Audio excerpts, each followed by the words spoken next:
The family of a young Georgia mother who died in 2022 from delayed abortion care says they have taken steps to file a medical malpractice lawsuit.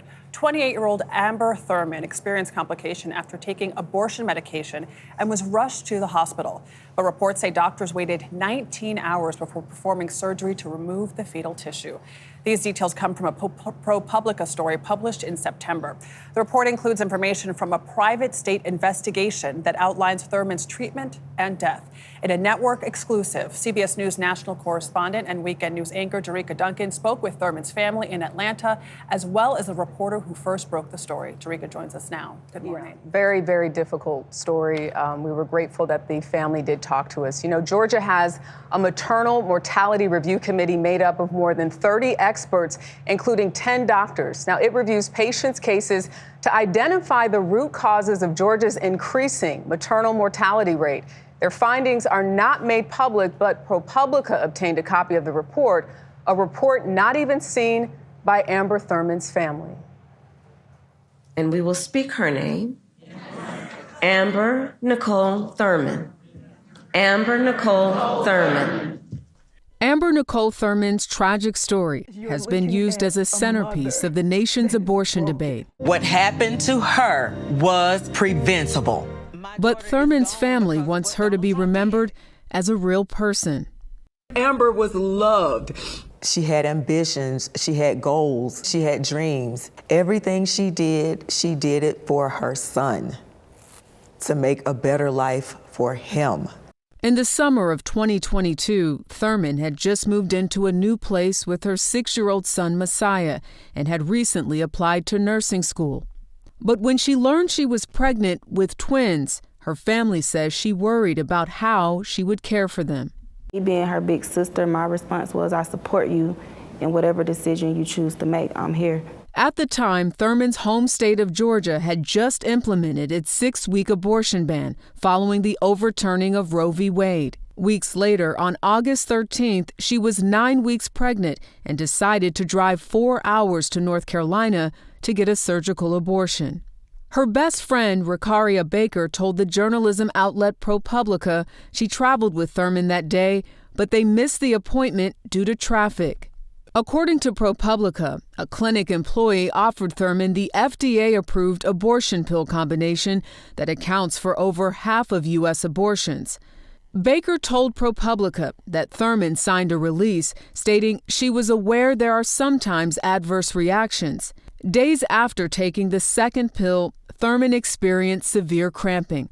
Her boyfriend called 911 to report she was vomiting blood. Okay, she had stopped walking, and now she's having she had real bad stomach pains and aches and stuff. Okay, is she pregnant? Yes. Just before 7 p.m. on August 18th, Thurman was taken to Piedmont Henry Hospital in Stockbridge, Georgia, 20 miles south of Atlanta.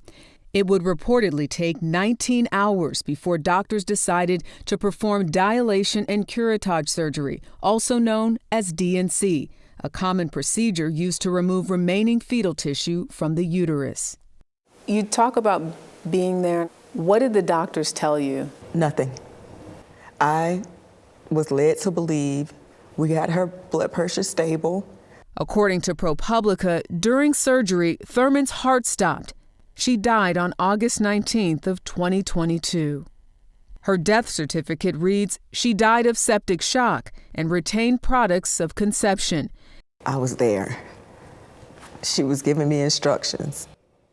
You have to take care of Messiah. Y'all have to take care of my baby. And then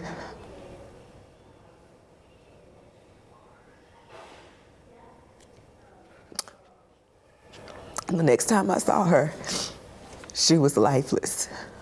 Before Amber went into surgery, of course she was 2 weeks, so she had my mom to use her phone to FaceTime me.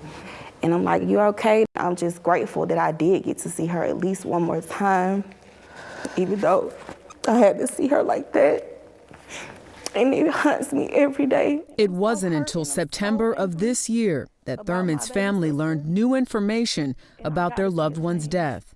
The nonprofit investigative journalism outlet ProPublica says it obtained a confidential report from Georgia's Maternal Mortality Review Committee, which concluded in July of this year that there is a good chance providing a D&C earlier could have prevented Thurman's death.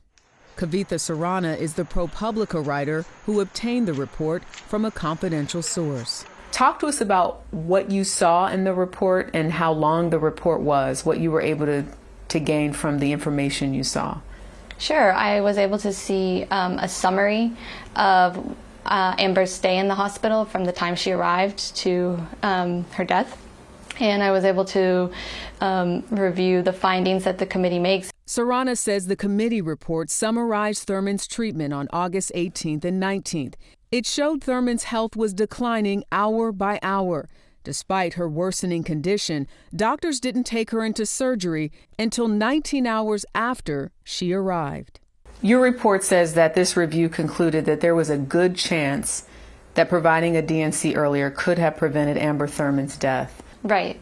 They are tasked with writing down the factors that led to the death and assigning how big of an impact it could have had. So they chose large impact, and they checked the box of good chance that the outcome could have been prevented.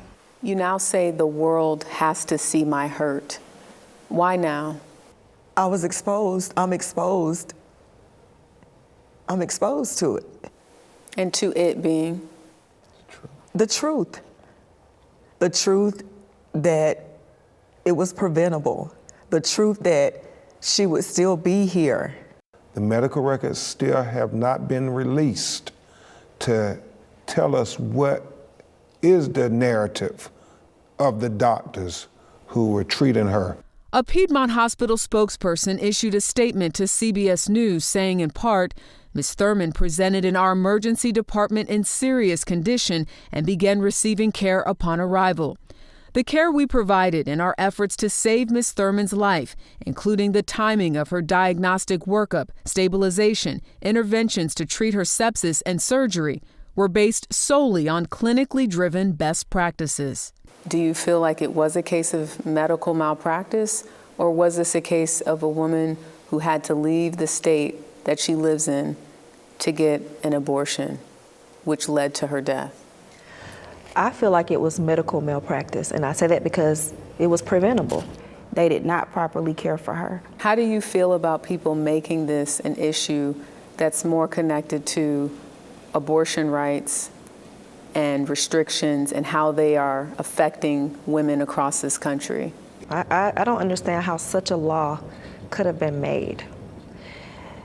They say that the United States of America is the land of the free. So why aren't women free to make their own decisions about their health?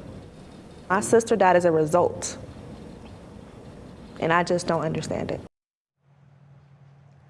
It is important to note that we do not know why the doctors waited 19 hours. Remember, this was a confidential report released so far only to ProPublica. Many doctors in states with restrictive abortion bans have publicly acknowledged fear of losing their medical license or being prosecuted if they break the law. A pro-life obstetrician that I spoke to says doctors should have acted sooner based on the report and based on the law in Georgia. What's tough about this is there is an exception in a lot of states to save a woman's life, but then you have to wait until she's on the brink of death. And when is that? There's so much gray area. And this is so new for so many of these states because until 2022, Roe v. Wade was the law of the land. So now you have all of these issues presenting themselves that are more complex than I think what we think about, and especially looking at that mother. She lost her daughter. She's now responsible for raising her son, Messiah. But kudos again to ProPublica for being able to bring this reporting to light, and we can now share it with our viewers. Well, kudos to you, because that was a masterfully conducted interview to bring that story forward and to hear what's in the head and also the heart of these women who are now grieving the loss of their daughter and their sister. It's such an important topic. Thank you, Jericka. I appreciate it. Thank you.